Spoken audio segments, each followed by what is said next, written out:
This One's Wife. Why Meghan Markle's voice is so hard to listen to.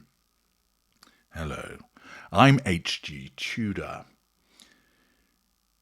You will have certain voices that you really like to listen to. For example, Morgan Freeman.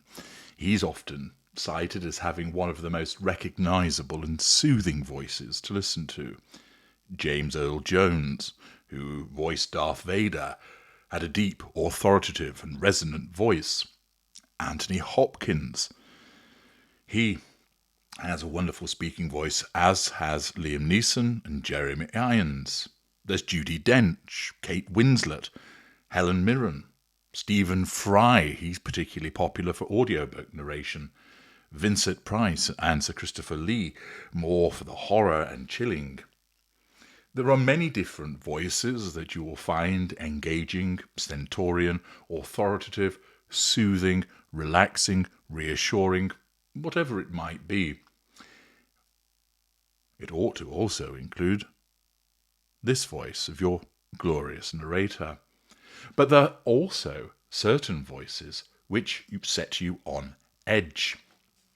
And it is often said by many people that they find this one's wife's voice awful to listen to, difficult to listen to, that they actually cannot stand to hear her speak, that if there is a video clip, they mute it, that they actively avoid any instance where she is speaking.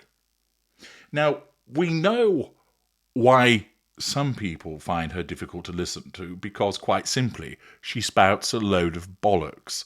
She comes out with her beige word salad, her fridge magnet platitudes, her misuse of the English language, talking about learns and confusing visceral and guttural and so forth.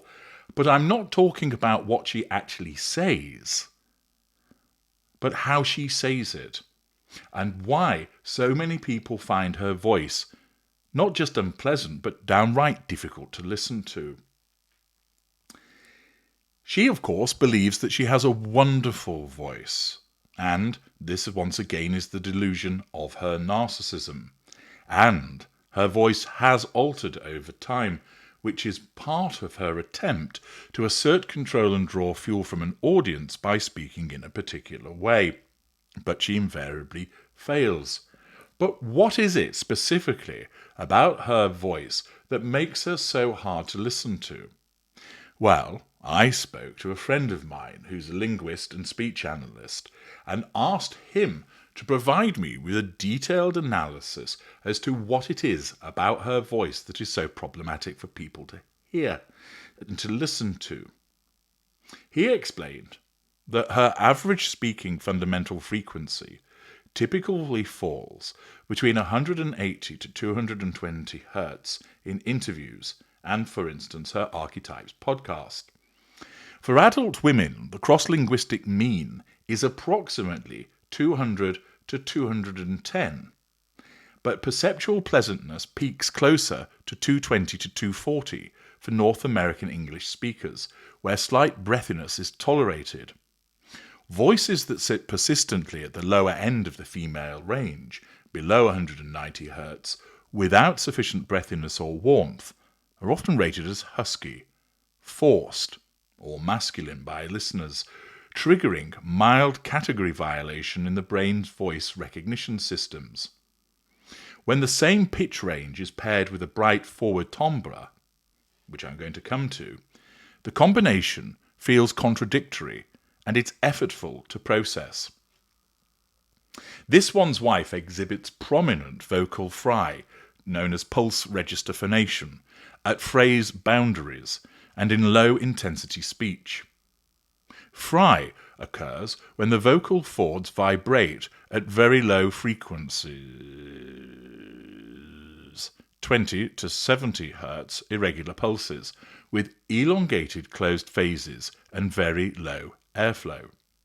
While fry is increasingly common among young American women, this one's wife's implementation is not only unusually frequent, she overdoes it, and it's sustained.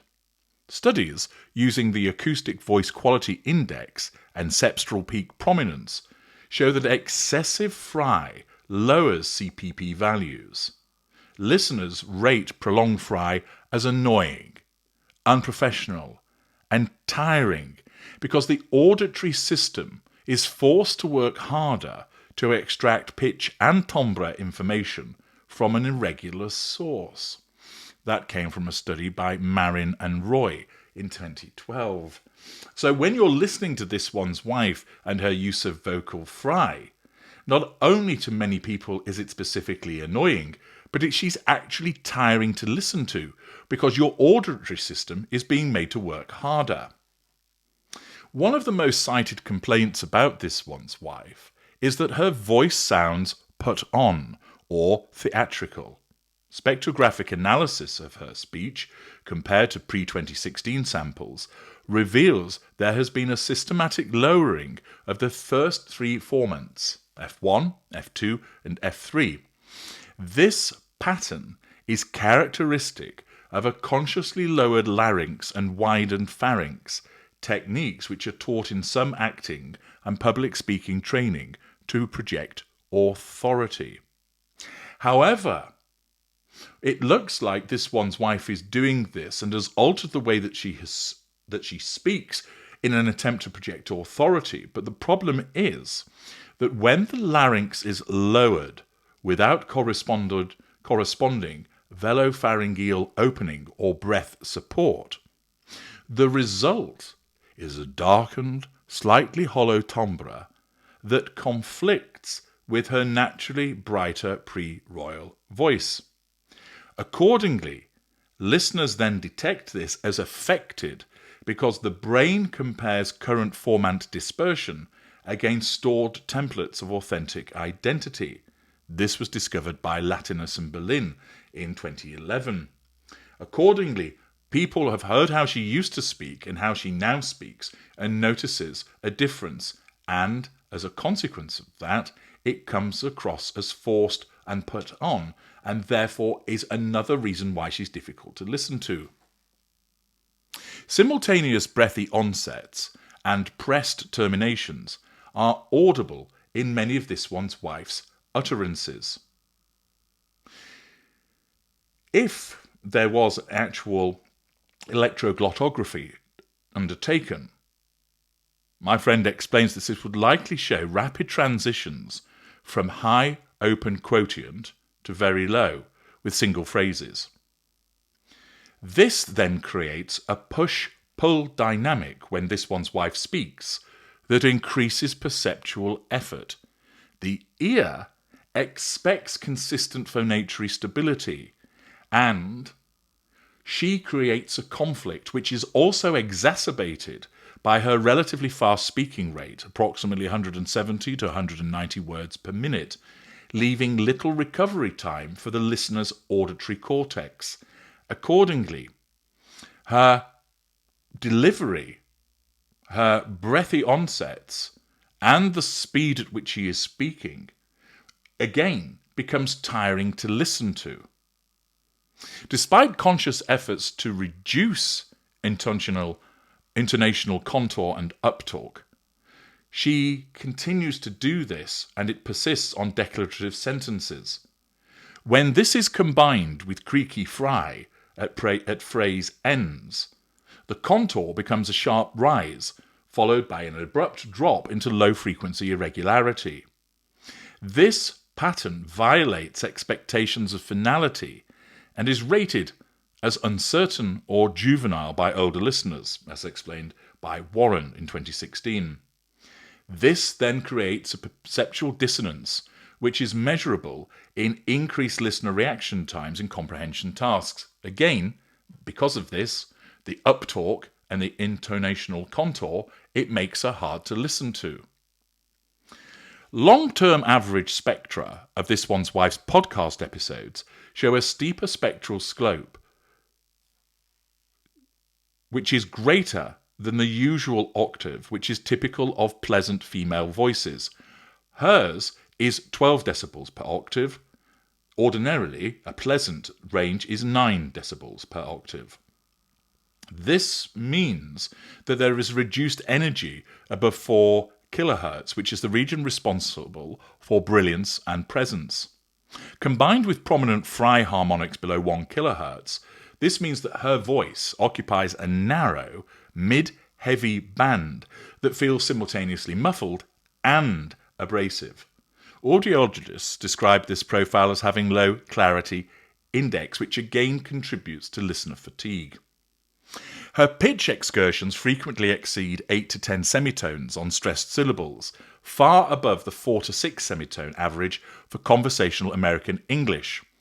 Large rapid swings demand greater attentional resources from the listener and activate the listener's mirror neuron system more strongly, leading to emotional contagion effects. When the content is light but the prosody is operatic, the mismatch triggers uncanny valley-like discomfort. This is the trying too hard perception. Longitudinal comparison shows that her pre-2016 voice had higher average hertz, less fry and brighter formants. The brain stores early voice samples as identity prototypes. Current deviations stretch the perceptual magnet, creating subtle but persistent cognitive dissonance for listeners familiar with her Suits-era speech. While not strictly acoustic, the halo effect cannot be ignored. North American listeners rate low-pitched female voices with fry and lowered larynx position as less trustworthy and more calculating in blind studies. Gaia et al. From 2018. Accordingly, with the way that this one's wife speaks, there's a combination of factors. That her average frequency is on the low side for female voices. There's heavy, sustained vocal fry. There's artificially lowered formants, inconsistent phonation, breathy onsets, steep spectral tilt, excessive pitch excursions and residual uptalk. There's perceptible shift from an earlier, brighter natural voice. And all of these elements compound into what speech scientists term high perceptual load. In effect, your auditory system must reconcile conflicting cues. Authority signalling low pitch with juvenile uptalk, breathy warmth with pressed tension, natural identity with trained posturing. The result of this is that the perceptual load is so heavy because you're having to listen to conflicting cues in the way that she speaks. It results in rapid listener fatigue and the widespread impression that her voice is difficult to listen to. As a consequence of the way she delivers, it's all of these factors that are essentially straining your capability to listen to her. It becomes tiring, and that's why she's unpleasant to listen to. I thought this was a fascinating delivery and clears up much of why you find her so difficult to listen to. I'm H.G. Tudor. Thank you for listening to me.